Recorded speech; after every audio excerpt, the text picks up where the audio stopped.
हाँ भाई जी, नमस्ते, अस्सलाम वालेकुम। आज हम बात करेंगे गरीबी के बारे में।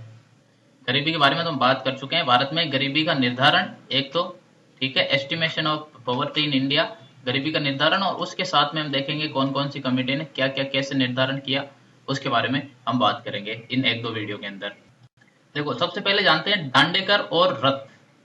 दांडेकर और रथ, मतलब रथ एंड दांडेकर, ये दो इकोनॉमिस्ट थे। रथ एंड दांडेकर, इन्होंने भारत में गरीबी का निर्धारण किया सबसे पहले। मतलब इंडिपेंडेंस के बाद मैं ऑथेंटिक डाटा बता रहा हूँ जो आपको याद रह जाए और आप जान लो इस चीजों के बारे में। तो रतन दांडेकर जो है, उन्होंने कहा कि 1961 में भारत के अंदर 17.7 करोड़ लोग गरीब थे। ये है 17.7 करोड़ लोग गरीब थे। ये है आपका साल, है कि नहीं, ये साल। और ये है गरीबों का नंबर, नंबर ऑफ पुअर्स, ठीक है, गरीबों का नंबर। कितने लोग यहाँ गरीब थे? 17.7 करोड़। फिर उन्होंने कहा 1969, 1969, 1969 इसके अंदर 21.6 करोड़ लोग गरीब थे। 21.6 करोड़ लोग गरीब। आप सोचोगे कि आज भी तो इतने ही लोग गरीब है, लेकिन इसको आप परसेंटेज वाइज देखोगे ना, अगर पॉपुलेशन के हिसाब से, मैं एक सेपरेट वीडियो बनाऊंगा जब आपको ना इस डाटा के साथ इंडिया का पॉपुलेशन यहाँ पे लिखूंगा। अगर आप कर सकते हो सेंसस का डाटा देख के, तो ये इस टेबल को पूरा करके देखोगे तो यहाँ पे पॉपुलेशन लिख लो। 1961 में क्या पॉपुलेशन थी ये ले लो। फिर 69 में पॉपुलेशन का तो डाटा रहेगा नहीं क्योंकि सेंसस हर 10 साल में होता है ना, तो 1971 का डाटा यहाँ ले लो और फिर इसको परसेंटेज निकाल के देखो तो भारत में परसेंटेज ऑफ पीपल पुअर ये आ जाएगा यहाँ पे डाटा। ये आपकी एक्सरसाइज भी हो जाएगी, और आपका मन भी लग जाएगा और कुछ मतलब सीख भी जाओगे, है ना। ये करके देख लो। तो अभी समझो, रथ और दांडेकर ने 1961 के लिए 17 करोड़, लगभग 18 करोड़ और 21 करोड़ 69 में। लेकिन ये आया कहां से नंबर? इसके लिए इन्होंने कुछ तरीका तो लगाया होगा, कुछ सूत्र लगाया होगा, कुछ फॉर्मूला बनाया होगा। वो फॉर्मूला देखते हैं। यही डाटा है हमारे पास, 17.7 करोड़ और 21.6 करोड़। कैसे आया? मेथोडोलॉजी क्या थी? इन्होंने कहा सिंगल पैरामीटर रहेगा जिसके थ्रू गरीबी आप डिसाइड कर सकते हैं।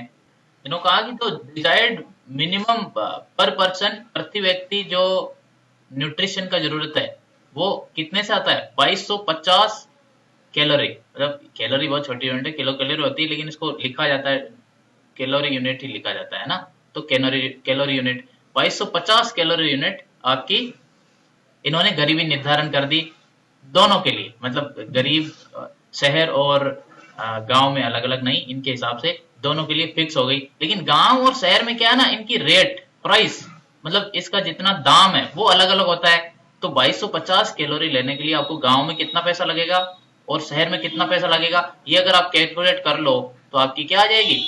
आपकी गरीबी रेखा आ जाएगी। तो गांव के लिए उन्होंने कहा कि 180 रुपए, उस समय के 180 रुपए, और शहर के 270 रुपए। ये 180 और 270 क्या है? ये पर पर्सन, प्रति व्यक्ति, बताओ, प्रतिदिन है या प्रति महीना है या प्रति सप्ताह है या प्रति साल है? ये सालाना है। मतलब जो एक साल में 180 रुपए कमा लेता था गांव के अंदर, एक साल में 180 रुपए, वो गरीब नहीं था। अभी आप बोलोगे ऐसा कैसे हुआ? 180 रुपए में तो कुछ नहीं आता, आजकल रिचार्ज ही नहीं होता 2 GB का। लेकिन ऐसा नहीं है।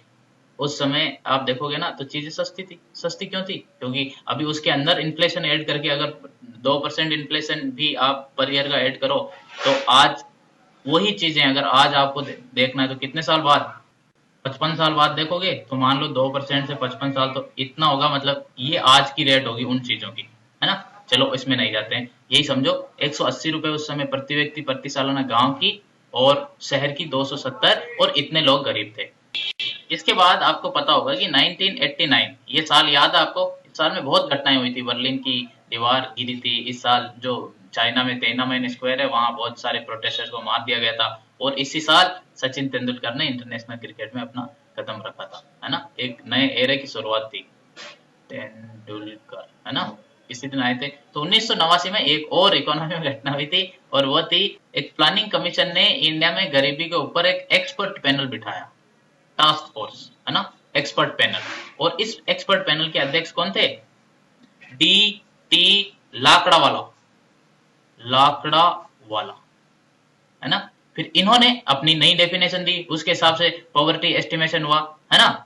फिर उसके बाद हम देखेंगे तेंदुलकर, सचिन तेंदुलकर नहीं, सुरेश तेंदुलकर कमेटी, उन्होंने अपनी ये प्लानिंग कमीशन के अंडर में, ये प्लानिंग कमीशन अपना नई मेथड, मतलब ये मेथड जानती है इनसे, और फिर प्लानिंग कमीशन अपना एस्टिमेट करके पॉवर्टी का दे देती है, उस हिसाब से प्लानिंग करती है। तो उसके बाद तेंदुलकर कमेटी, और फिर तेंदुलकर के बाद तेंदुलकर कमेटी का जब क्रिटिसिज्म हुआ, तो उसके बाद रंगराजन ने जो तेंदुलकर कमेटी का रिव्यू किया, उसके बारे में हम बात करेंगे। इन तीनों बारे में बात कर लेंगे तो हमारे पास क्या हो जाएंगे, नंबर्स ऑफ पुअर, मतलब कितने नंबर्स ऑफ पुअर थे, और क्या पुअर्स घटे हैं, पुअर्स बढ़े हैं, या टाइम के साथ पॉवर्टी की किस तरह से डेफिनेशन चेंज हुई है। ठीक है, तो अगले वीडियो में देखते हैं। सब्सक्राइब कर लीजिए और लाइक कर दीजिए, फेसबुक को करना है तो शेयर कर दीजिए प्लीज, ताकि आपके कोई भाई बहन, कोई जानकार, नॉन जानकार सीख ले कुछ कुछ। Okay, bye bye.